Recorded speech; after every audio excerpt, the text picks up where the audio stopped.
the lowlights of the Coronavirus Act legislation. Now, there is no coordinated plan written into the legislation to support the NHS staff, give them all the equipment and resources they need. In fact, NHS staff have been crowdfunding in order to purchase the equipment they need to protect themselves. Imagine that.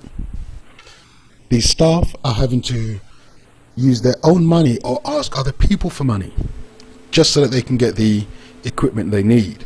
Now, in this emergency, in this national crisis, there's not any provision that I've seen where the government has taken what would be real emergency action. For example, order that all the private hospitals become NHS hospitals because it's an emergency.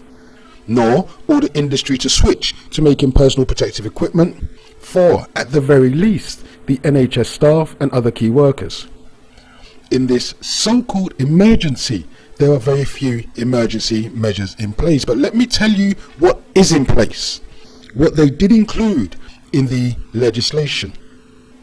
There is a financial provision, a financial commitment under Section 86, which says there is to be paid out of money provided by Parliament any expenditure incurred by a minister, government department or public authority, or any other expenditure incurred by a minister, government department or public authority in connection with making payments or giving financial assistance to a person as a result of coronavirus.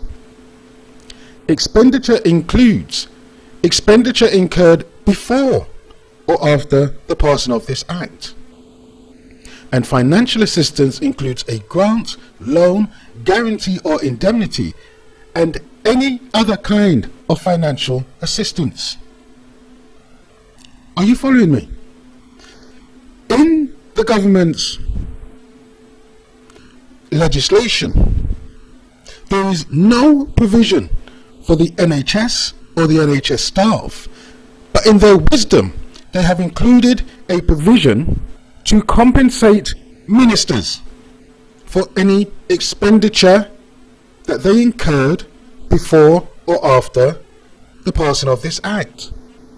Any financial assistance, including a grant, a loan or guarantee or an indemnity, or any kind of financial assistance. What does that mean? Why did the politicians decide to include a financial provision where they will be reimbursed for any grant, loan, guarantee, indemnity or any other kind of financial assistance which they gave to anyone before the passing of this act? And if this doesn't prove to you where their priorities lie, then nothing will. Because the nurses, the doctors, the pharmacists, they're not getting any assistance from the government. They've had their professions undermined dramatically by saying that anyone of any class, of any group, of any level of intelligence or understanding can now be registered as a nurse, a doctor or a pharmacist, despite these people studying for 3, 5, 7 years in order to get qualified. This is where we're at. This is the reality. And someone once said, hospitals are no place to get well. And with this legislation, this statement is now becoming true, because you have so-called volunteers with no medical knowledge being registered as nurses, doctors and pharmacists. And these are the people who are going to be treating those who are going into hospital. These volunteers are the ones that's going to be administering drugs.